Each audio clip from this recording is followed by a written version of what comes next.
Muy buenas tardes a todos ustedes. Una vez más, sean bienvenidos a este espacio virtual en el que tenemos la posibilidad de encontrarnos, de orar, de revisar algunos temas fundamentales para nuestra vida cristiana. ¿Les parece si iniciamos con una breve oración? En el nombre del Padre, del Hijo y del Espíritu Santo. Amén.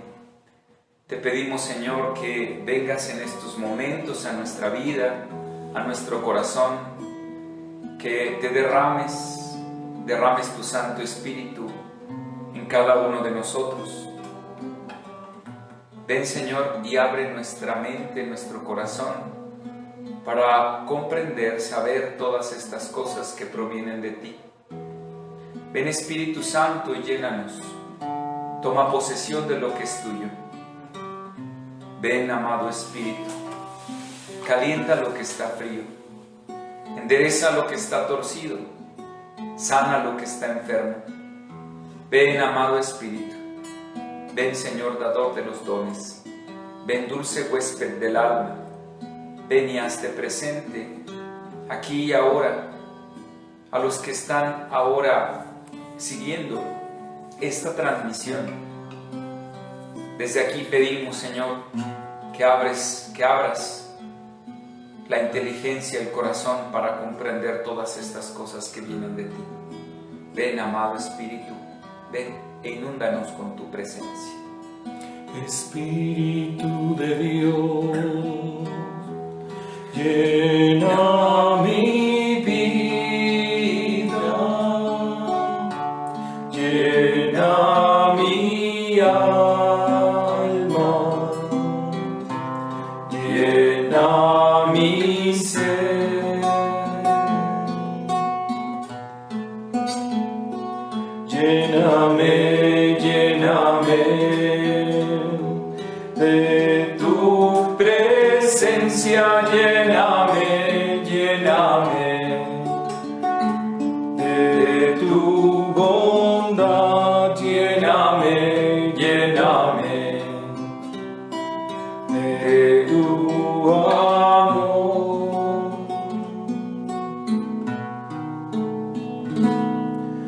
Espíritu de Dios. En el nombre del Padre, y del Hijo, y del Espíritu Santo. Amén. Amén. Muy bien. Pues sean nuevamente bienvenidos. Les doy la bienvenida a este espacio virtual. Y miren, ahora con esta tecnología, para que no les esté pasando las hojitas, más bien puedan ustedes seguir las láminas a través de esta proyección que tenemos aquí a un lado. Entonces, recuerden que estamos, el tema o la serie de temas que estamos revisando se llaman Encuentro con la Palabra. ¿Por qué? Porque muchas veces ha sido una pregunta que muchos de ustedes me han hecho, que se acercan conmigo en una dirección espiritual y me preguntan ¿cómo hacer para orar? ¿Cómo le tengo que hacer para encontrar o descubrir a Dios en mi vida? Y bueno, una de las formas fundamentales es esta. Una, no es la única, una es la lección divina.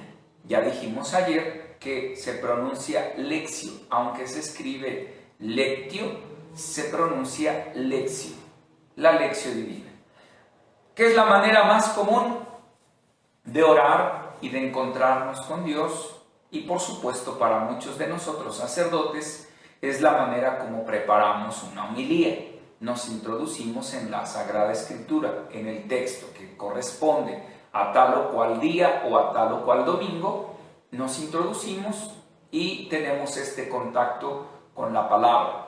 Y esa es la manera más ordinaria, más habitual de orar y de preparar una homilía. Y entonces yo, a lo largo de estos días que he tenido la oportunidad de presidir estas celebraciones que son transmitidas, yo me dije, bueno, me lo han preguntado y seguramente en casa, los que no tienen posibilidad de plano de salir, ya sea en la parroquia, ya sea en otros lugares o tal vez en otro lugar, por ejemplo en Estados Unidos, que yo sé que algunos están siguiendo esta transmisión, que de plano no pueden salir. Bueno, entonces habrá que entrar en esto que se llama lección divina. Muy bien. Y dijimos ayer, estamos recordando, dijimos, ¿qué es la lección divina? La lectura orante, la lectura divina. ¿Qué es? Bueno, la lectura divina, además de eso, dijimos que la lección divina es concretamente una experiencia espiritual con Dios. Cuando nos sumergimos a la Sagrada Escritura, es una experiencia espiritual con Dios. Permítanme.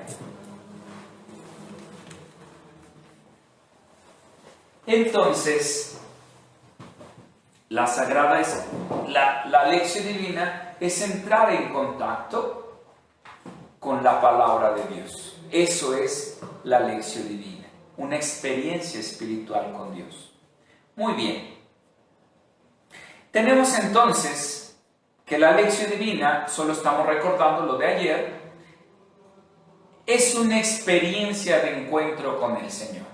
Más que un estudio, más que un método para orar, la lección divina, dijimos, es una experiencia de encuentro. Y lo fundamental siempre es el encuentro. Queremos un encuentro con Jesús vivo y resucitado, una experiencia de encuentro, entonces la lección divina nos puede favorecer muchísimo. Muy bien, además, la lección divina es una ayuda para una experiencia espiritual. Además de encontrarme con el Señor, es una ayuda para tener una experiencia espiritual, que es lo que queremos todos. Yo creo que fundamentalmente, a más de saber, de conocer, de tener conocimientos acerca de situaciones filosófico-teológicas, todos queremos una experiencia espiritual. Una experiencia espiritual que nos llene, que nos alimente, que nos fortalezca. Y la lección divina nos puede ayudar en ese sentido. También la lección divina, estamos recordando rápidamente, retoma la experiencia original del escritor sagrado. Lo dijimos ayer, que obviamente la Sagrada Escritura es un libro escrito por hombres, el escritor sagrado, y esto es lo que nos va a ayudar la lección divina, retomar la experiencia de ese escritor sagrado y actualizarlo a la propia vida. Retomo lo que escribió el escritor sagrado y entonces yo lo llevo a mi propia vida, a la vida cotidiana, a mi experiencia de vida. Para eso me va a ayudar la lección divina. Muy bien. Busca al Señor, la lección divina busca al Señor para encontrarlo vivo. Yo me sumerjo en la Sagrada Escritura a través de la lección divina para descubrir al Señor vivo, resucitado y presente en su palabra. Para eso es la lección divina. Entonces, quiero encontrar a Jesús vivo y resucitado, la lección divina me va a ayudar. Es un instrumento fabuloso que me va a ayudar para encontrar al Señor vivo y resucitado. Además, la lección divina, ¿qué hace? Trabaja el texto escrito, lo profundiza, lo reflexiona, lo reza y lo contempla. Eso hace la lección divina. Fíjense qué extraordinario. Cuando nosotros ya tenemos esta práctica, este hábito de sumergirnos en la lección divina, ¿qué hace la lección divina? Trabaja con el texto, es el material de trabajo. Profundizamos, nos sumergimos, lo reflexionamos, nos ayuda a rezar, a orar y por supuesto nos ayuda a la contemplación de ese Dios que está vivo. Para eso también nos ayuda la lección divina. Muy bien. ¿Qué hace más la lección divina? Aplica la palabra de Dios al día a día para hacer vida aquello que fue conocido por medio de la Sagrada Escritura. No se trata solamente de conocer la Sagrada Escritura. No, pues si solamente es de conocer, pues mejor me leo un libro de El Quijote de la Mancha o no sé, un libro de ciencia o de historia para tener conceptos. No, la lección divina me ayuda para que la Biblia, la Sagrada Escritura, yo pueda tener un contacto y aplicar la palabra de Dios al día a día. Para eso es al final. Lo fundamental, entonces, no es saber cosas de la Biblia, sino vivirlas. Porque, y ahí permítanme yo decirles, yo conozco a muchas personas que saben de la Biblia. Yo creo que tú te las has encontrado. Todos nos hemos encontrado con muchas personas que saben y repiten y se las saben de memoria y te las pueden repetir una y otra vez y te dicen Juan 23, 4, 7, Deuteronomio 8, 7, 4 y así, te lo repiten. Pero lo importante aquí no es saberse de memoria, no es saber cosas de la Biblia. ¿De qué me sirve saber de memoria cosas de la Biblia si mi vida desdice lo que dice la Biblia? Si mi vida es todo lo contrario a lo que memorizo de la Biblia. Por lo tanto, la lección divina me ayuda no a saber cosas de la Biblia, que sí es importante. Es importante saber cosas de la Biblia, pero la lección divina, la lectura divina, la lectura orante me ayuda a vivir la palabra de Dios, que eso es lo que queremos al final. Entonces, para todo esto que ya dijimos, nos va a servir la lección divina. ¿Vamos bien? ¿O me regreso? No, por Dios, ya no me regreso. Muy bien. Solamente una cuestión de historia, de dónde viene la lección divina. ¿Quién fue el primero que utilizó el término de lección divina?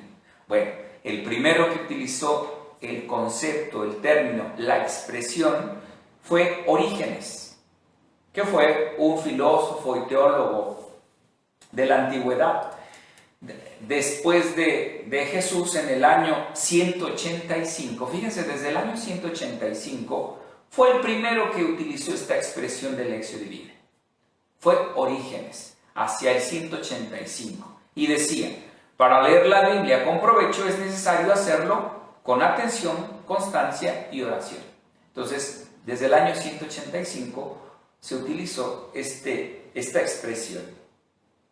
Después, concretamente ya más sistematizado, Guigo, en el siglo XII, imagínense, desde el siglo XII, un monje cartujo, en el año 1150, en su libro La escalera de los monjes, propone la lección divina como una escala con 4 gradas, cada una de ellas con sus pasos concretos, con sus pasos definidos.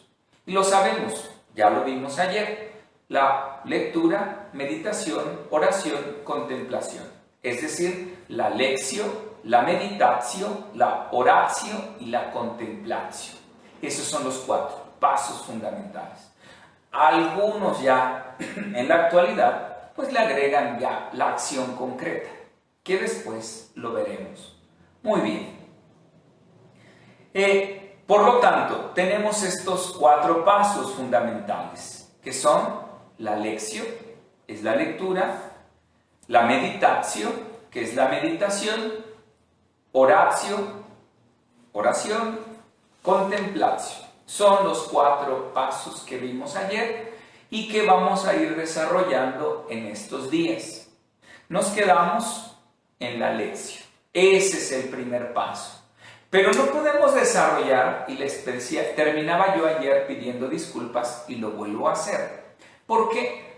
Porque algunos de nosotros ya sabemos, ya conocemos, hemos tenido contacto con esta método, con esta manera de orar, con esta manera de tener experiencia de Dios, que es la lección divina.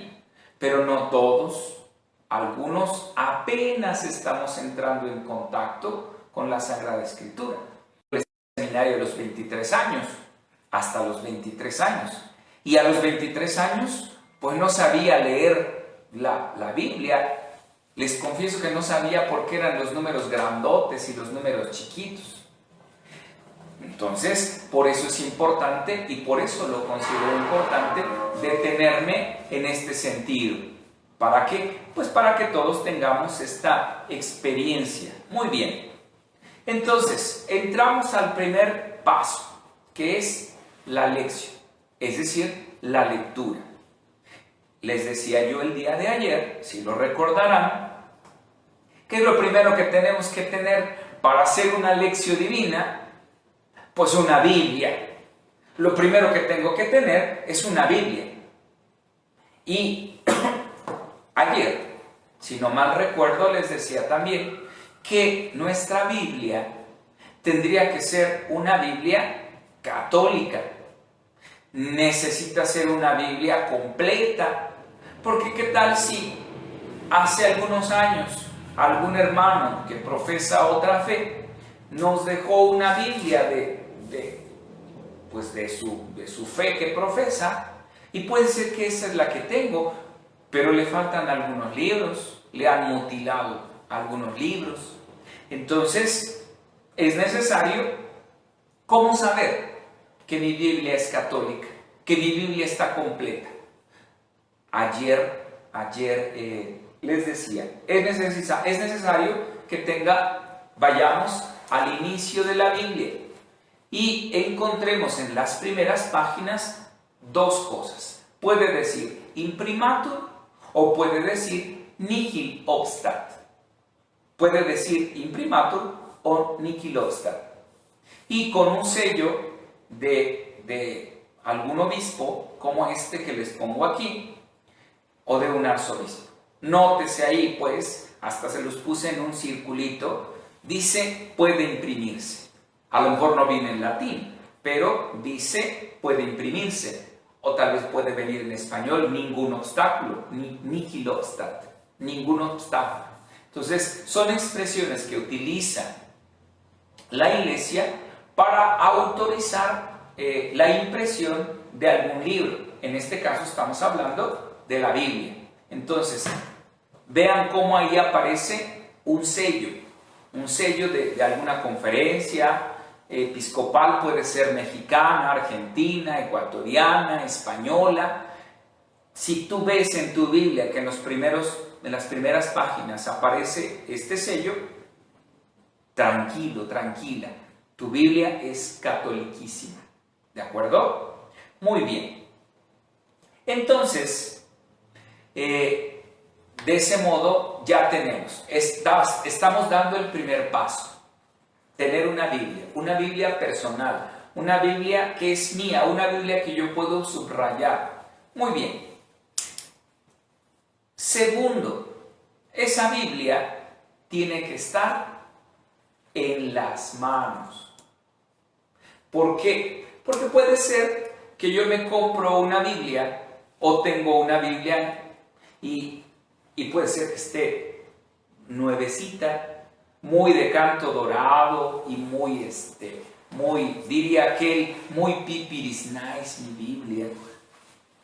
Pero resulta que está nueva, nunca la he usado, nunca la tomo. Entonces, en ese sentido, la Biblia no debe estar en el librero. En el librero, ¿para qué la quiero? Ahí se ve bien bonita, ahí adorna con todos los libros, pero ¿para qué me sirve ahí? Tampoco en el buró. La quito del librero y me la llevo ahí a un lado de mi cama, la pongo ahí en el buró y ahí la tengo. ¿De qué me sirve? Pues si no es amuleto. Puede ser que en casa tengamos nuestro propio altar, nuestra mesita donde tenemos ahí a la Virgen de Guadalupe, algún santo, y puede ser que tenga yo mi pequeño atril, y ahí la tenga yo abierta. ¿Para qué me sirve ahí también? Pues no me servirá de mucho si solamente está ahí. ¿Y para qué la quiero en la bolsa, en la mochila, guardada? Ahí no me sirve de nada. Tenerla en el librero, en el buró, en el altar, o en la bolsa, o en la mochila, en el bolso, pues no me servirá de mucho. Ya dijimos, la Biblia tiene que estar en las manos. La Biblia tiene que estar en las manos. ¿Por qué en las manos? Porque ahí me da la capacidad de manejarla, de leerla. Ahí me da la capacidad de rezarla, de orarla, profundizarla, reflexionarla. Porque ahí puedo yo buscar algún pasaje. La Biblia en las manos. Y este es el primer paso para la lección divina. El primer paso es la lectura. Pues ¿cómo la voy a leer si no la tengo en las manos? Si está en el buró. De ahí no me sirve. La necesito tener siempre en las manos, amados hermanos, en las manos. Muy bien. Ahora sí, ¿cómo comienzo? ¿Cómo inicio? ¿Cómo parto para entrar en contacto con la Sagrada Escritura? Bueno, ya lo vimos. La Biblia no es un solo libro. La Biblia, aunque parece un solo libro, la Biblia no es un libro. La Biblia es un conjunto de libros. Por eso dice Biblia, de biblión, conjunto de libros. La Biblia la componen 73 libros, tanto del Antiguo como del Nuevo Testamento. Son 73 libros que contiene la Biblia, que es otra manera de saber si mi Biblia es católica, porque aquellos hermanos que profesan otra fe le han quitado, y ya son 64, 65 libros, 66 si no mal recuerdo, los que tienen. Quiere decir que le han mutilado algunos libros de la Biblia, entonces está incompleta. Y sabemos bien que no podemos quitar ni una coma de la Sagrada Escritura. Nos dice la misma palabra de Dios. Por lo tanto, no es un solo libro, son 73. Y estos 73 libros que tiene la Biblia son diferentes unos de otros, tienen estilos muy distintos, fueron escritos en épocas muy distantes y en situaciones muy diferentes. Pasaron muchísimos años, incluso siglos, un libro de otro. No es que bajó Dios y con su dedo bendito escribió la Biblia. No, ya lo dijimos. La Biblia fue escrita por hombres, inspirados por Dios. La escribieron, pero en épocas muy distintas. Entonces, es un conjunto de libros, no es uno solo. Hay personas que abren la Biblia y que se van al principio y, como yo lo hice alguna vez, y entonces el primer libro de la Sagrada Escritura es el libro del Génesis. Y se empieza a leer libro del Génesis. Pero obviamente hay muchas cosas que no entendemos, que no comprendemos, que no nos han enseñado. Como no tenemos contacto con la Sagrada Escritura, puede ser entonces que hay cosas que no le entiendan. Y entonces, al paso de las páginas, y yo sé que te ha pasado muchas veces, o en alguna vez en tu vida, tomaste la Biblia y llega un momento en que te aburre, en que no le entiendes, en que dices, no sé ni siquiera lo que estoy leyendo, o estoy leyendo la Biblia y como no me es interesante, mis ojos solamente están leyendo letras, pero mi mente está en los jitomates, en los tamales, y más si está pasando el de los tamales. ¡Ay, tamales, tamales! Estoy leyendo, pero mi mente está en el trabajo, con los hijos, con los tamales, con los jitomates, qué voy a hacer de comer, y resulta que me desanimo. Y a las primeras páginas, o a los primeros capítulos, o a los primeros libros, simplemente terminamos por dejarla. ¿Por qué? Porque no comprendemos todavía. Por eso entonces necesitamos, para iniciar a leer la Biblia, ¿qué necesitamos? Un plan de lectura. Un plan de lectura. Es decir, una serie de pasos. Yo necesito tener un plan para poder leer la Biblia. Es importante saber que aunque tenemos la Biblia en las manos, no debemos iniciar a leer desde el principio. Necesitamos leer, y yo les recomiendo que comencemos a leer desde el Nuevo Testamento. ¿De acuerdo? Si a ti te favorece leer el Antiguo Testamento desde el principio o de algún libro de la Biblia, está bien. Solo es una recomendación que yo te hago, que podemos iniciar con el Nuevo Testamento. ¿Por qué? Porque todo cristiano necesita conocer en su vida a su Salvador. Necesita tener contacto con su Señor, con su Redentor. Y entonces esto me va a ayudar a introducirme en el Nuevo Testamento, me va a ayudar a descubrir quién es Jesús, qué hizo, cuál es su obra salvadora.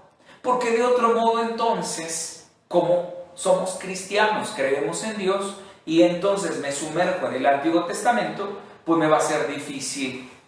¿Por qué? Porque son muchísimos libros que no voy a comprender mucho. Por eso necesito iniciar con el Nuevo Testamento, para entrar en contacto y tener un encuentro con Jesús vivo. Entonces, esa es la razón. Mi sugerencia, y desde ayer les comentaba, podemos iniciar a leer a San Lucas. Puedes iniciar con cualquier otro evangelista, sin ningún problema. Mi sugerencia, ¿por qué San Lucas? Puedes iniciar con San Lucas o puedes iniciar con la carta de San Juan. Ahora vemos por qué la carta de San Juan. Iniciamos con el Evangelio de Lucas. ¿Por qué? Porque a diferencia de los otros evangelistas, San Lucas es el único que narra y habla acerca de la infancia de Jesús. No olvidemos que el Evangelio de Lucas es conocido como el Evangelio de la Misericordia. Y entonces nosotros cristianos estamos necesitados del amor y de la misericordia de Dios. Necesitamos descubrir que somos salvados y que Dios es misericordioso. Por eso, mi recomendación para ti es que comiences a leer el Evangelio de Lucas, que nos va a servir para entrar en contacto con la infancia de Jesús y con la misericordia de Dios. Esa es mi sugerencia. Aunque también podemos iniciar a leer la primera carta de San Juan. ¿Por qué?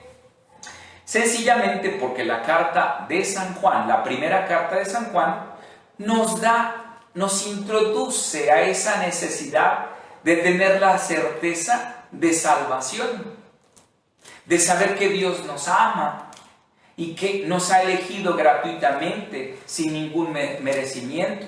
Nos dice, por ejemplo, en 1 de Juan capítulo 5, versículo 13, les he escrito estas cosas a ustedes.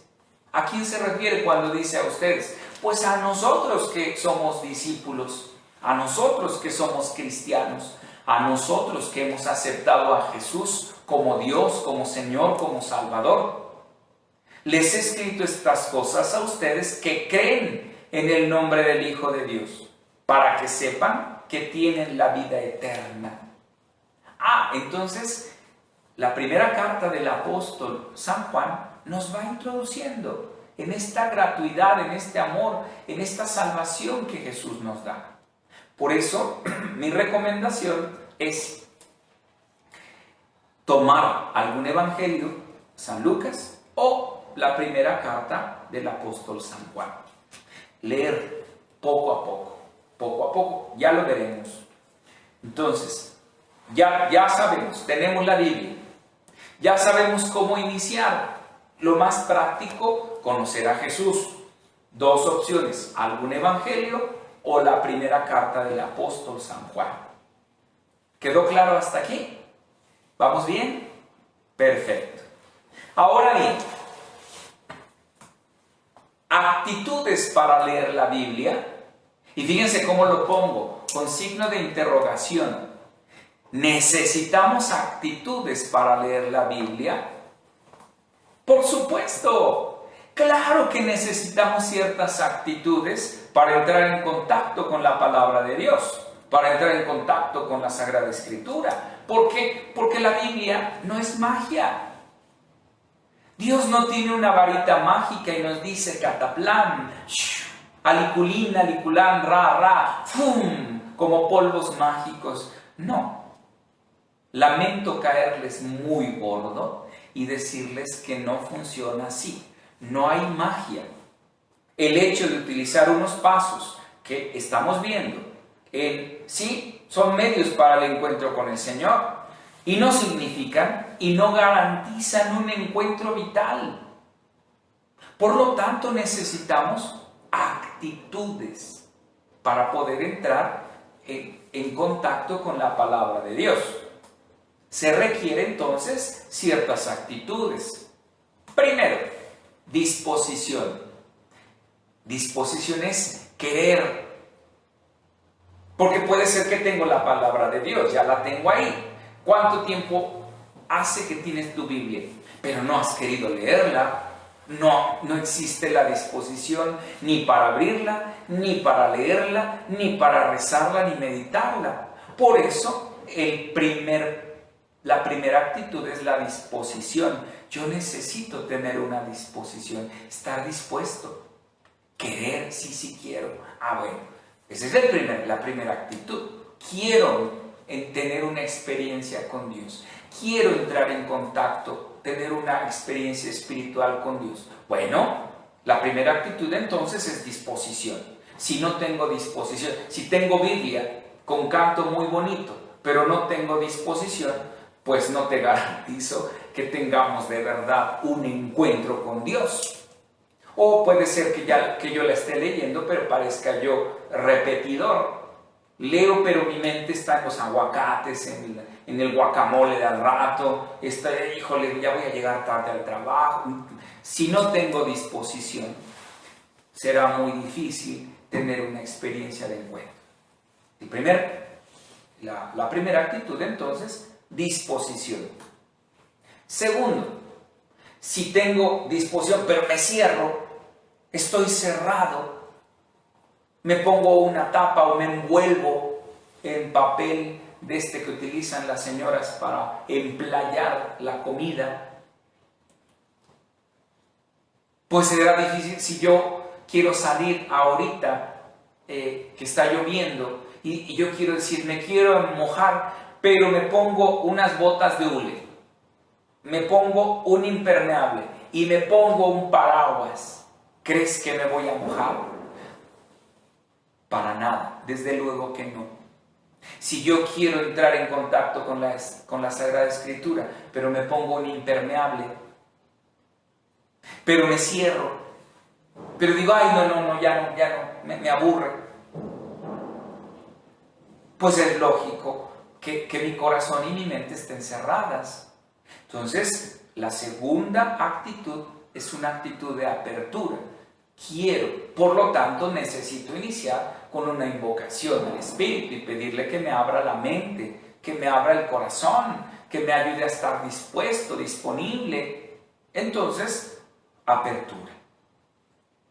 Y tercero, docilidad al Espíritu. Necesito ser dócil. Porque si de entrada soy necio y digo, esto no es cierto, no, porque, miren, habrá una cerrazón, una negación. Necesitamos, por lo tanto, 3 actitudes fundamentales para iniciar con este primer paso, la lectura, la lección, la lectura de la palabra de Dios. Disposición, apertura y docilidad al Espíritu. Con estas 3 actitudes podemos entonces iniciar en nuestro encuentro con la palabra de Dios. Antes de seguir, quisiera yo responder a unas preguntas que me hicieron y les invito si tienen alguna duda, alguna pregunta o algo de lo que yo dije que no quedó claro o quedó confuso, yo les invito a que me escriban en los comentarios cuál es tu duda, cuál es tu pregunta.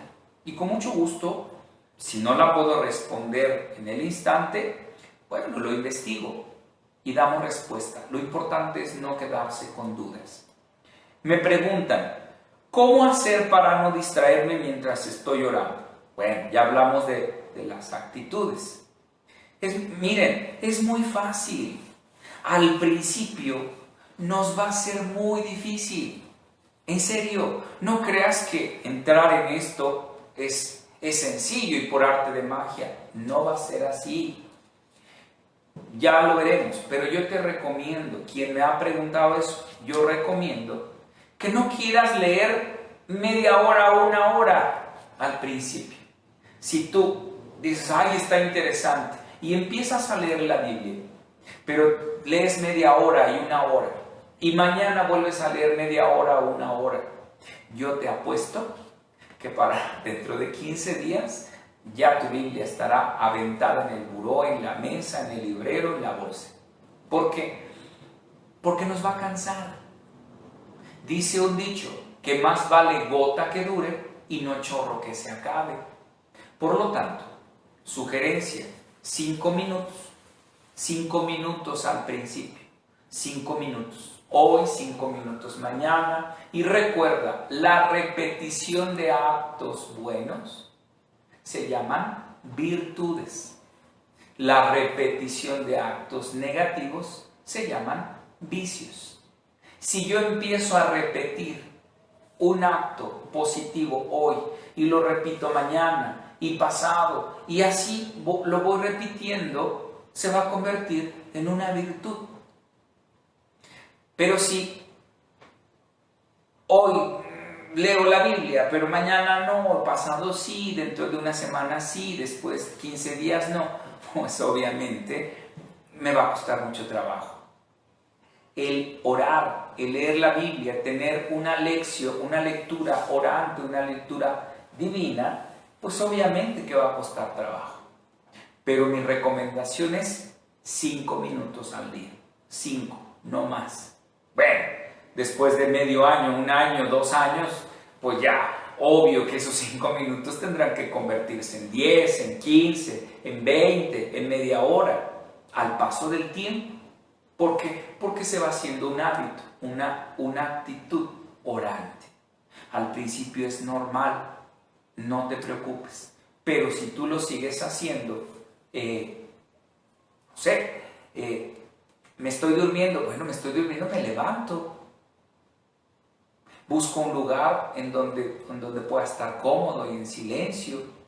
Tú no quieras orar en tu cama, con una buena almohada, pues ahí lo más seguro es que me voy a dormir. Voy a orar en mi sillón de esos que se levantan las paturrias. No, levanto mis paturrias y me pongo cómodo a leer la Biblia. ¿Qué crees que va a pasar? Pues lo más seguro es que me duerma, ¿no? Y no va a entrar por ósmosis, no. Si me estoy durmiendo, pues me levanto, me pongo de pie y me pongo a leer mis 5 minutos.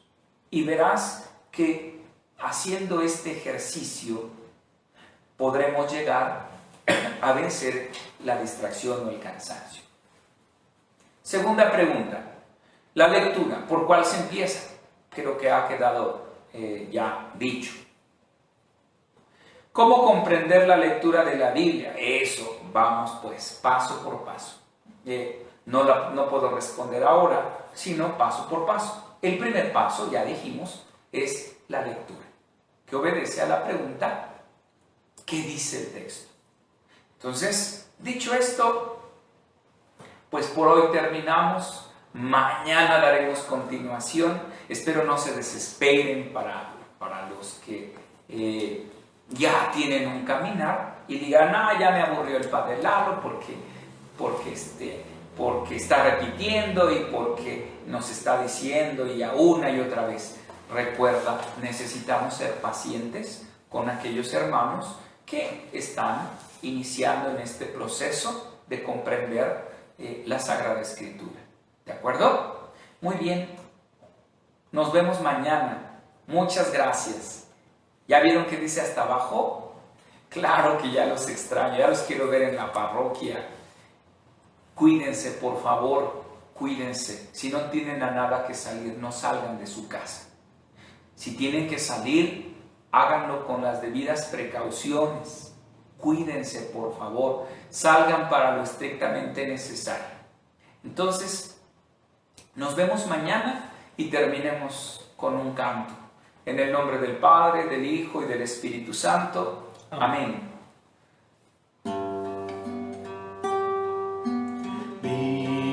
Vive Jesús, el Señor.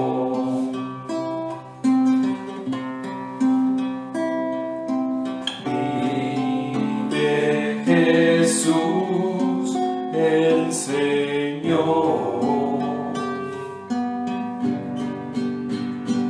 Él vive, Él vive, Él vive, vive, vive Jesús, el Señor.